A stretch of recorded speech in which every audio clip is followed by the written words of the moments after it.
sa ibang lugar, lumilipad sa himpapawid, kumakain ng mga pagkain, matanggal at mahulog ang mga ngipin, makalaban si Madara, habulin ng kung anong nilalang, maihi sa panaginip, at kung swertehin, ay mapanaginipan na kasama si Crush.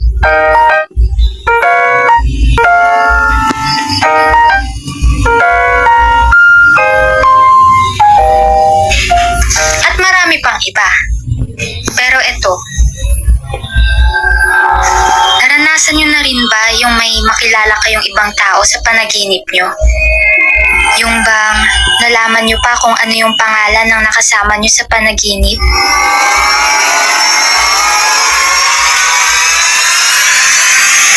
Well, ako kasi, oo. At ngayon, iyon ang ikikwento ko sa inyo.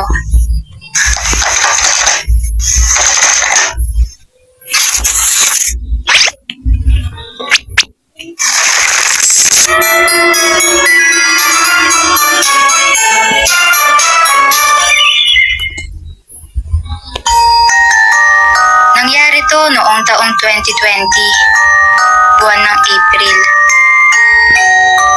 Dapit hapon na nun sa panaginip ko na yon.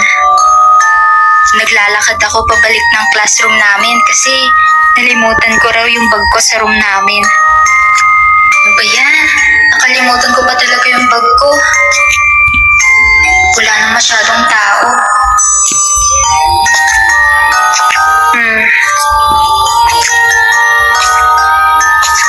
Ganito pala dito sa school kapag wala ng mga estudyante. Sobrang tahimik. Tsaka medyo nakakatakot. Paano na lang pala kapag ako na lang mag-isa dito? Eh di sobrang nakakatakot. Buti na lang may mga ilan pa na nandito. Ha?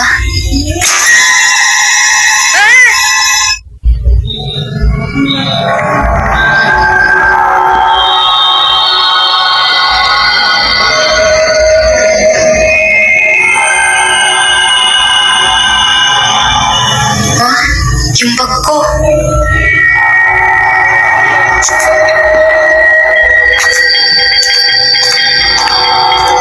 Grabe, hindi ko inaasahan yun ah. Gulat naman ako dun. Teka, sino ba yun? At ano namang ginagawa niya rito? Anong oras na? May nakalimutan din kaya siya? Wala naman siyang hawak na kahit na ano. Teka, lapitan ko nga. Hi. Hindi ka pa ba uuwi?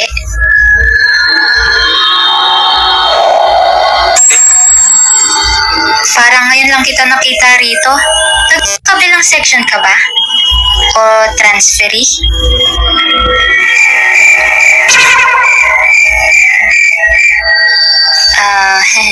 Sorry, ang dami kong tanong. Ay, ito, last na.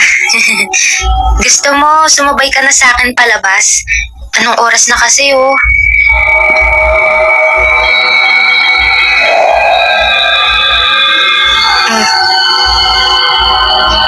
Hindi kami masyadong nag-iimikan nung paglabas namin ng classroom. Pero kalaunan, nagkausap na rin kaming dalawa. Noong mga oras na yun, napapaisip pa rin ako kung bakit siya nakatayo lang dun sa tapat ng pintuan kanina at kung sino ba siya.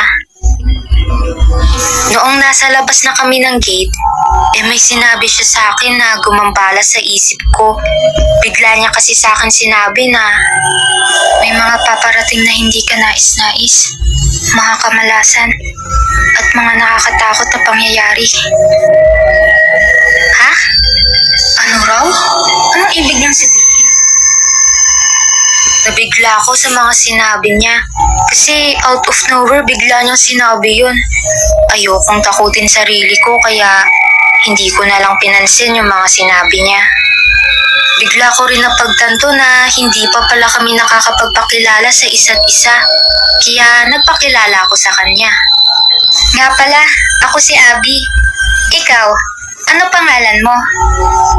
Sinabi niya rin sa akin yung pangalan niya. Pero hindi lang ang pangalan, kundi buong pangalan niya ay sinabi niya sa akin.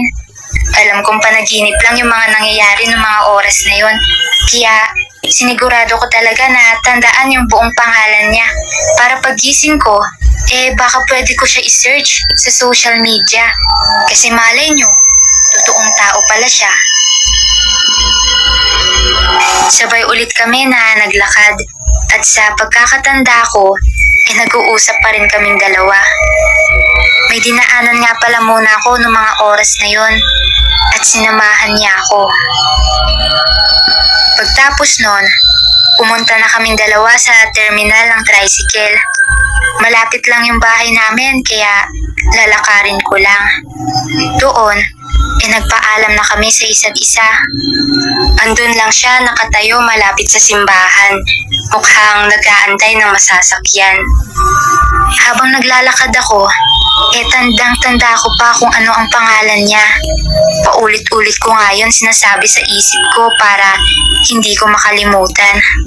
Gusto ko ulit siyang makita kaya lumingon ulit ako sa kanya at nagpaalam ulit. Bye-bye! Bye! Pero habang naglalakad na ako palayo, unti-unti ko nang nalilimutan ang pangalan niya. Hala, ano nga ulit pangalan niya? Gusto ko siyang lapitan ulit para tanungin kung ano ba ang pangalan niya. Pero sa hindi ko mapaliwanag na dahilan, tuloy-tuloy lamang ako sa paglalakad.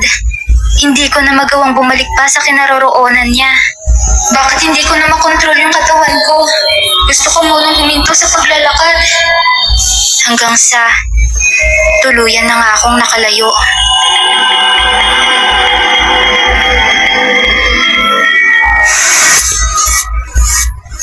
Nagising na ako pagtapos nun.